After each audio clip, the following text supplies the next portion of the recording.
Life astrology channel நண்பர்கள் அனைவருக்கும் வணக்கம்.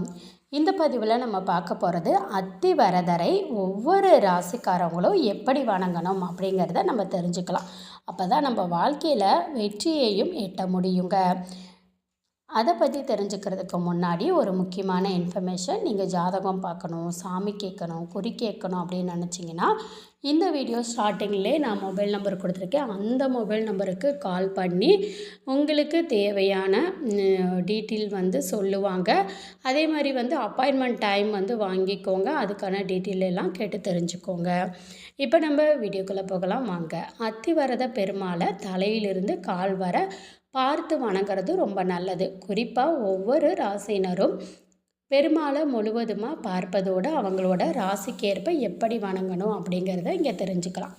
முதல் ராசிக்காரவங்க மேச ராசிக்காரவங்க பெருமாளின் நெற்றியை பார்த்து வழிபட்டால் மிகப்பெரிய தீட்சிதை கிடைக்கக்கூடிய வாய்ப்பு உண்டு. இவ்வாறு வழிபட்டால் அறிவாற்றலும் ஆன்மீக சக்தியும் கிடைக்கும். அடுத்த ராசிக்காரவங்க ரிஷபராசிக்காரவங்க பெருமாளோட கன்னங்களையும் கழுத்தையும் பார்த்து சேவிப்பது சிறந்தது. அவங்க வலது கன்னத்தையும் பெண்கள் இடது கன்னத்தையும் பார்த்து பெருமாளை வணங்குவது நல்லது.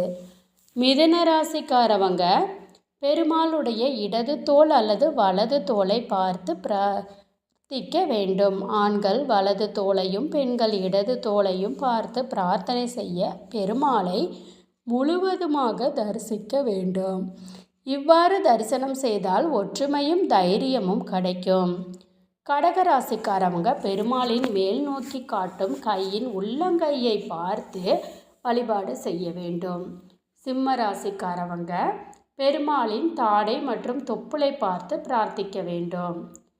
கன்னி ராசிக்காரவங்க பெருமாளின் இடுப்பு வயிற்று பகுதியை பார்த்து பிரார்த்தனை செய்வது நல்லது. துலாம் ராசிக்காரவங்க பெருமாளின் இடுப்பு தொடை பகுதியை பார்த்தும் குறிப்பாக ஆண்கள் முழங்காலை பார்த்து பிரார்த்தனை செய்வது நல்லது. விருச்சிக ராசிக்காரவங்க பெருமாளின் பாதத்தை பார்த்து வணங்குவது நல்லது. தனுசு ராசிக்காரவங்க பெருமாளின் தொடைகள் மற்றும் கை புஜம் பகுதியை பார்த்து வழிபட வேண்டும். மகர ராசிக்காரவங்க பெருமாளின் நெற்றி முழங்கால் பகுதியை பார்த்து வணங்க வேண்டும். இவ்வாறு வணங்குவதன் மூலம் நிச்சயமாக வேலைவாய்ப்பு கிடைக்கும். கும்பராசினர் பெரும்பாலும் முழு உருவத்தை பார்த்து வழிபாடு செய்வதோடு வேண்டுதல் வைக்கும்போது பெருமாளின் கணுக்கால் மற்றும் உதட்டு பகுதியை பார்த்து வழிபாடு செய்தால் வாதம் வம்பு வழக்குகளில் விடுபட முடியும். மீனராசிக்காரவங்க பெருமாளின் கண்களை பார்த்து பிரார்த்தனை செய்தால் பாதத்தை பார்த்து வணங்கினால் வண்டி மற்றும் வீடு வாங்கும் யோகம் நிறைவேறும்.